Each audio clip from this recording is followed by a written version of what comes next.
네, 이번에는 메모리 풀 중에서 메모리 풀에도 여러 가지 종류가 있는데 그 중에서 풀 엘로케이터라는 거에 대해서 한번 얘기를 해보도록 하겠습니다.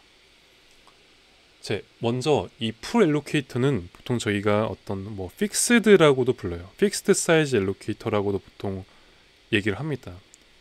뭐 사실 네이밍은 뭐 그때그때 각자 하기 나름이긴 한데, 자, 기본적인 의미는 내가 어떤 메모리 풀을 사용을 하되 그것을 어떤 고정된 사이즈로 나눠 가지고 사용하겠다라는 의미예요. 그래서 여기 그림에서 보여지는 것처럼 전체 메모리 풀을 할당받은 다음에 그것을 일정한 크기로 잘라 가지고 내가 사용하겠다라는 것을 지금 보일 수 있겠죠. 그러면은 예를 들어서 저희가 이 1000바이트의 메모리 크기를 이렇게 할당을 하는 거예요. 그 다음에 이것들을 각각 뭐 100바이트로 나눠 가지고 이렇게 메모리 공간을 우리가 활용을 하겠다는 겁니다. 자, 그러면은 이러한 어떤 풀 엘로케이터 혹은 뭐 픽스 사이즈 엘로케이터는 어떤 방식으로 동작을 하는가를 봤을 때 이 그림에서 잠깐 이제 보여지게 되는데, 먼저 이렇게 메모리를 할당을 받았다고 해볼게요. 그 다음에 이 메모리 풀의 맨 처음 시작 주소가 있을 겁니다. 그게 예를 들어 저희가 0x10이라고 한번 해볼게요. 자, 그러면 제가 이 메모리 풀의 사이즈는 1000바이트예요. 그러면 이 1000바이트 크기의 메모리 풀에 우리가 100바이트 크기의 어떤 데이터는 총 10개를 할당을 할 수 있을 거예요. 그러면 이렇게 되겠죠. 하나, 둘, 셋, 넷, 다섯, 여섯, 일곱, 여덟, 아홉, 열. 자, 그러면은 이 각각에 대해서도 이걸 10개로 딱 나눴을 때 이 각각의 어떤 블록, 데이터 블록에서 시작 주소들이 다 분명히 존재를 할 겁니다. 그래서 이것들을 이 그림에서는 연결 리스트 형태에다가 이렇게 담아두는 걸로 지금 나와 있죠. 이 데이터 시작 주소들을 각각. 근데 저 같은 경우에는 뭐 각자가 구현하기 나름이지만 어떤 이 큐에다가 뒀어요. 그래서 C++ 코드 기준으로 한다면 뭐 보이드 포인터 이렇게 내는 거죠.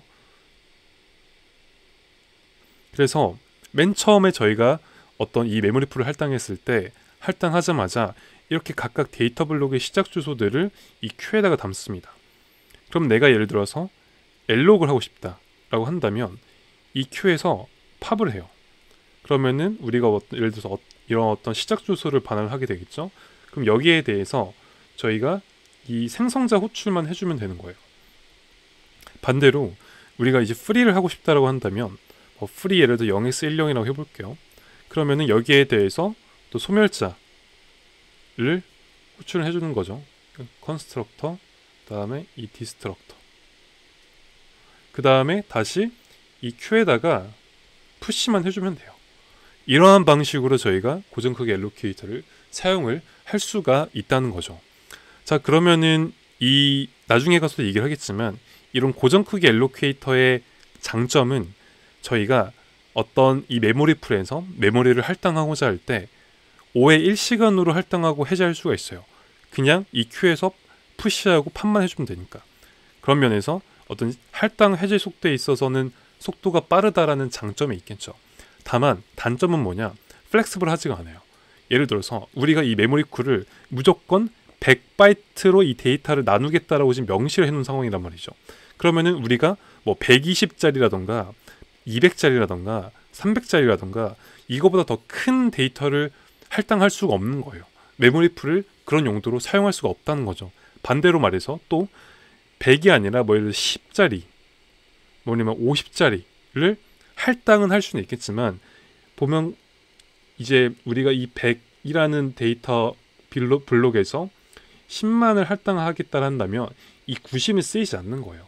즉 이런 면에서 어떤 메모리 활용적인 측면에서는 단점이 있을 수 있다라는 장단점이 각각 존재를 하게 됩니다.